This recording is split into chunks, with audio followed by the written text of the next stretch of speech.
Many people don't know this, and it's not the smoking gun that most people think.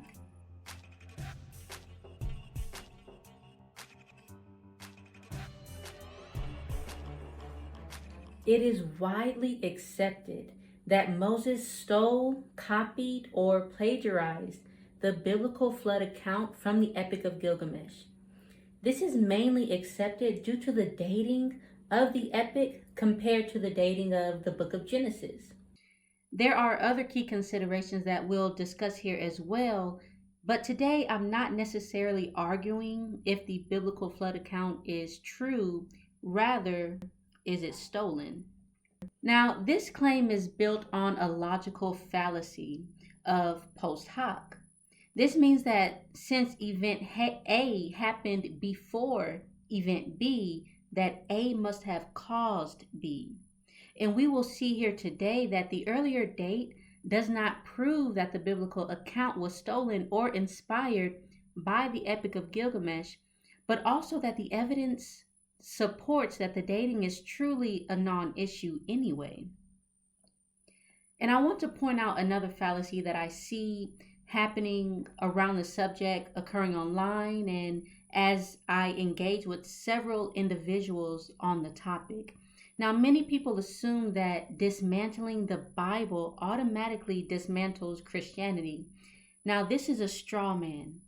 Christianity is not the Bible. Christianity is not the age of the earth. Christianity is not creation. Christianity is not the flood.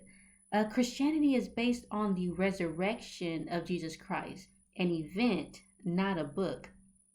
Understand, I'm not saying that the Bible is not important or that it's not inspired by God. I believe that it absolutely is. But my faith is based on the death, deity, and resurrection of Jesus Christ, not the flood. And this is not blind faith, as some might assume. This is evidence based faith in the resurrection. And you can still logically conclude that Jesus rose from the dead just by examining non-Christian ancient sources. And if you want to see how, check out the video that I've linked right here. Now, there are 5 evidential reasons that debunks this post hoc fallacy claim. The Epic of Gilgamesh is dated to around 2100 to 2050 BCE. Because the dating is before the writing of Genesis around 1445 BCE, some believe that this is grounds for the biblical account to have been inspired by the Epic of Gilgamesh. Not only is this a post hoc fallacy as described earlier, but the fallacy doesn't hold up when you consider that the epic has multiple versions and the earlier versions do not contain a flood narrative. The Epic of Gilgamesh exists in 3 versions: the Sumerian poems, the Old Babylonian version, and the Standard Babylonian version. These Sumerian poems are dated around 2100 to 2050 BCE and do not contain a flood narrative, and the Old Babylonian versions, 1800 to 1600 BCE, don't contain a flood narrative either. And I forget which one, but one of them just says, and the flood sweeps over. And it is only the most recent Standard Babylonian version that contains the narrative and is dated around 1300 to 1000 BCE. So associating the Epic of Gilgamesh to the 2100 date in order to reference a flood narrative is actually misleading. Now, the Atrahasis is another Babylonian flood myth with the most complete text dating to around 1700 BCE. And the Eridu Genesis, a Sumerian flood story written on clay cuneiform tablets, is believed to be composed around 2300 BCE, with the earliest extant tablets dating to 1600 BCE. It is widely accepted that Genesis was written around 1445 BCE, and according to Bishop James Ussher, the historic flood in Genesis occurs in 2348 BCE.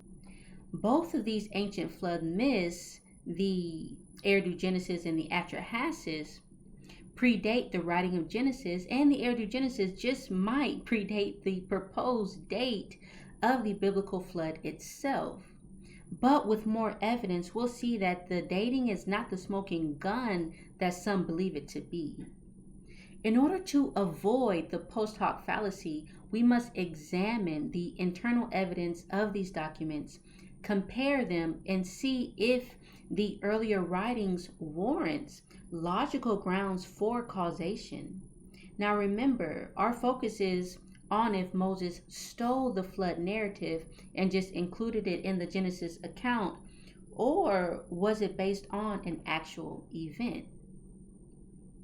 Let's shift gears a little bit here and look at the language of these ancient flood stories, because the language is important.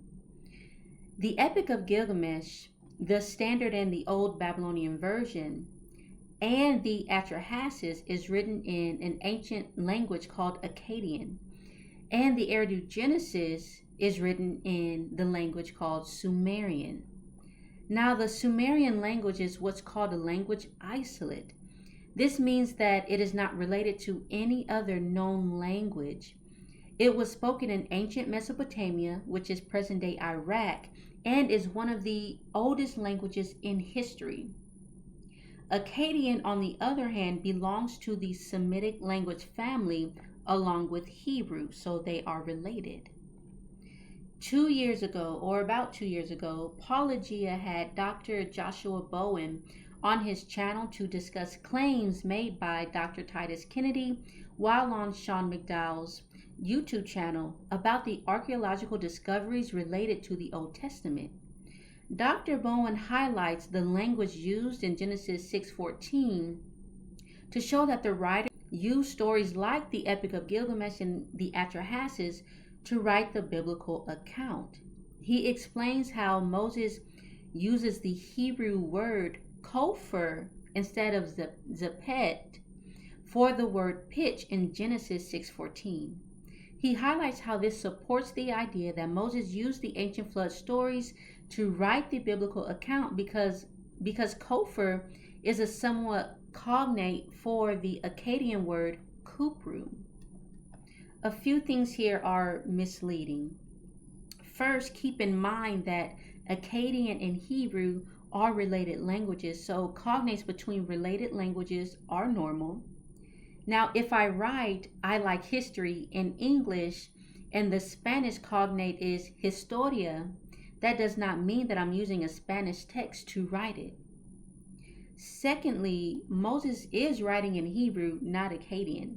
Kopher is a Hebrew word, regardless if it has a cognate. Thirdly, Dr. Bowen points to another Hebrew word that Moses could have used for pitch, zapet. This word strictly refers to pitch or asphalt. Now, kopher has a more broader meaning. Kopher means a ransom or bribe, pitch as a covering, the henna plant, and a village. Moreover, kopher is not only used in the flood narrative. Dr. Bowen states that the word kopher as pitch is only used in the flood narrative, but kopher is used in many other contexts as well. For example, it is used 8 times as ransom, such as in Exodus 21 and 30 and Exodus 30 and 12. It's used twice as sanctification, bribe, and campfire, and once for pitch, the sum of money, and a village. So Moses' use of kopher was not strictly in the flood account, which shows that he was not depending on other flood stories. Lastly, and I think ultimately, the use of one Akkadian cognate in the flood story is in a related language is insignificant to support this claim proposed by Dr. Joshua Bowen. Now, there's another interesting evidential reason that supports our purpose that Moses did not steal the flood account. Now, there's a certain rule when dealing with ancient Near East legends. Kenneth Kitchen is a widely respected ancient Near East scholar and Egyptologist. He wrote, and I quote, "The common assumption that the Hebrew account is simply a purged and simplified version of the Babylonian legend, applied also to the flood stories, is fallacious on methodological grounds. In the ancient Near East, the rule is that simple accounts or traditions may give rise, by accretion and embellishment, to elaborate legends, but not vice versa. In the ancient Orient, legends were not simplified or turned into pseudo history or historicized, as has been assumed for early Genesis. In other words, history progresses to legend, but legends do not progress to history. And this is not presupposing that the biblical account is history. This is not my purpose in particular. Rather, the intention of the Genesis account is history.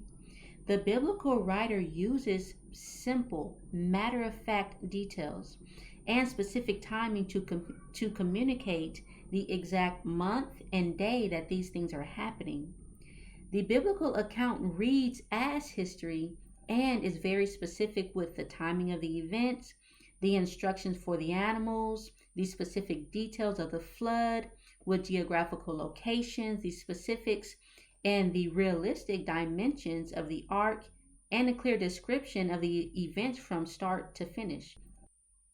If we compare the biblical account to the Urdu Genesis, for example, we can see how the Genesis account is meant to be interpreted as history, while the Urdu Genesis is not, as far as we can tell.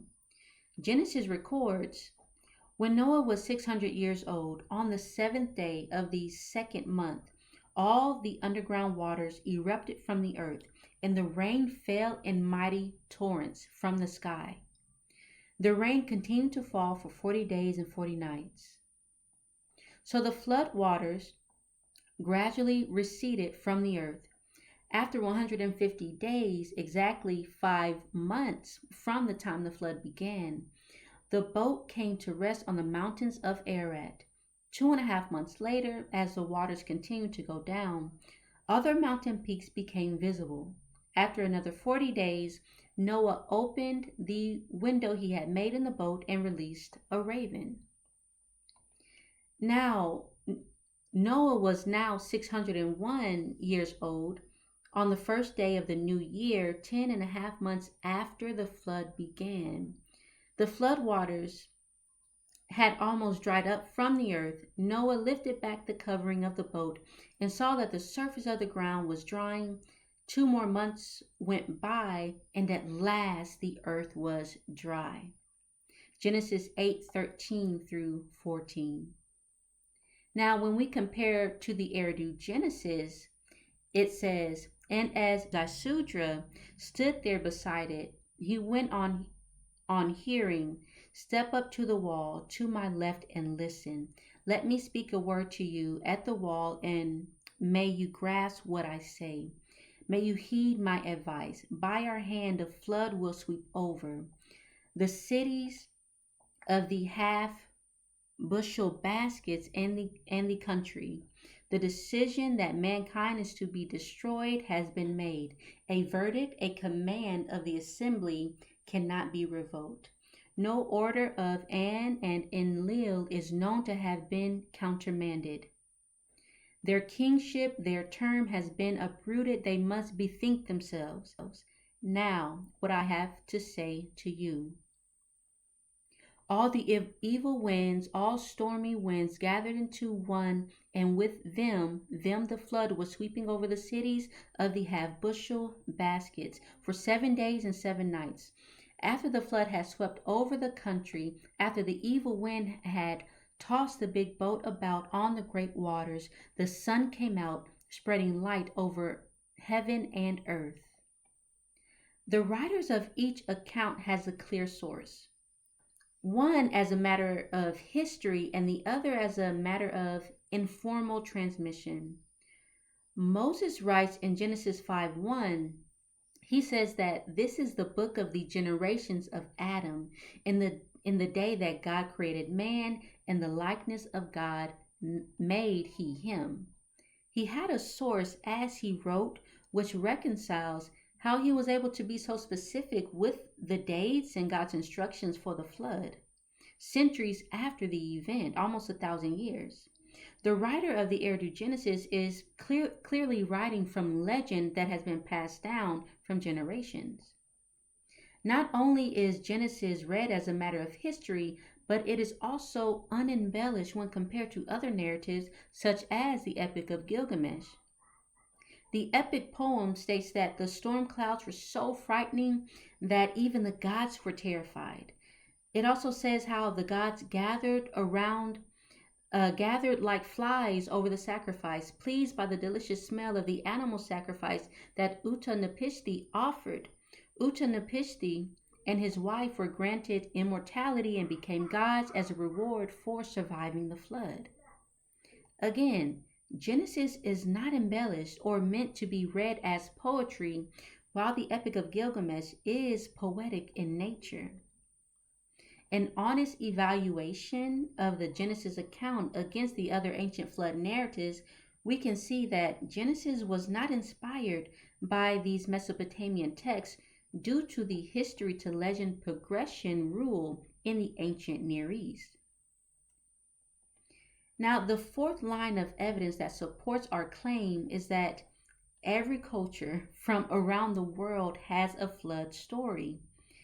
There are flood myths in African culture, Asian culture, Native American culture, Greek, Norse, Hindu, Inuit, and more. Now, the Japanese and the German may not have a flood narrative like we see in the Epic and Atrahasis, but we will find flood stories around the world in nearly every culture. Did Moses copy from them all? Is this narrative just another flood myth like the rest? This is not likely, and here's why. It is believed in secular history and archaeology that these flood myths originated in ancient Mesopotamia because of the oldest texts, like the Atrahasis, being discovered there. It is also believed in secular history and archaeology that the hundreds of flood myths not only originated from Mesopotamia, but that they are also based on a significant flood dating around 2900 BCE. Now, here's a quote from an article from World History. It says, while archaeological and geological evidence has shown such flooding was a fairly common occurrence, it is speculated that a particularly memorable flood about 2800 BCE served as a basis for the story. These flood myths originating from ancient Mesopotamia are most likely rooted in an actual historic event. As a matter of fact, this evidence is exactly what we would expect if there was a massive flood with a few survivors, and as they spread out around the world, they passed down the story from generation to generation. If there was any documentation of this historic event, it would be the Genesis flood narrative. Now, I've also heard people say that the flood narratives come from our ancestors settling near water. Well, that does not explain certain civilizations that did not settle near water. It does not explain other natural disasters that people have experienced, such as volcanic eruptions. So, really, when we take an honest look, it's the Genesis flood account that reads as history and is unembellished to explain where these ancient stories have come from. And lastly, the writer of Genesis provides advanced scientific insight way ahead of its time. Genesis 7 and 11 says, all of the underground waters erupted from the earth. Now, there are a number of ways that water can erupt from the earth. There are geysers, when water deep underground is heated by magma, causing it to expand and increase in pressure. Once the pressure exceeds the strength of the earth surrounding it, the water erupts forcefully from the surface. Volcanic eruptions is another one. When magma rises to the surface, it can encounter groundwater. And similar to the process of the geysers, water heats and creates a powerful explosion that ejects water, ash, and rocks high into the atmosphere. Now, finally, this one is very interesting. There's hydrothermal explosions, which are very rare. It's a violent eruption that occurs when superheated water trapped beneath the Earth's surface rapidly converts from liquid to steam. When the pressure is released, it flashes into steam, causing a violent eruption. It is unlikely that the biblical writer would have known about these geological phenomena. Waters bursting forth from the deep or from groundwater would not have been likely observed by the writer of Genesis due to the limited understanding during that time. There are no geysers or volcanoes in Egypt or ancient Mesopotamia, yet there are volcanoes with a history of activity surrounding the area, such as the Armenian highlands and the Anatolian plateau. Moses' source, as described in Genesis 5:1, must have observed this. This detail and other specific details wouldn't have been known to Moses to include them in the Genesis account. Now, this scientific insight is absent from the Epic of Gilgamesh, the Atrahasis, and the Erudite-Genesis. This supports the notion that Moses was not stealing from ancient Mesopotamian myths, nor was inspired by them. Based on these 5 evidential reasons, we can conclude that Moses did not steal the flood narrative from the Epic of Gilgamesh, nor was inspired by other flood stories from ancient Mesopotamia. The flood account in Genesis is most likely originating from a true historic event. According to the Genesis account, before the flood, the people were all of one language and one culture. After the flood, specifically from the Tower of Babel, is when the people started to spread out around the world. And this scenario is exactly what we see occurring in ancient history. Ancient Mesopotamia is the oldest civilization with the most ancient writing systems originating from the same location. There are also other civilizations arising around the same time period. Mesopotamia is the exact area of the setting of Genesis, starting in the Garden of Eden. Now, just like Noah and his family were safe from God's judgment, the only safety that we have is in Jesus Christ. John 3:16 says, "For God so loved the world that he gave his one and only Son, that whosoever believes in him shall not perish, but have everlasting life." Jesus is our covering. Jesus paid the price for our sins, and Jesus is our salvation. Guys, thank you so much for watching to the end. Don't forget to like, comment, and subscribe. And of course, I'll see you again.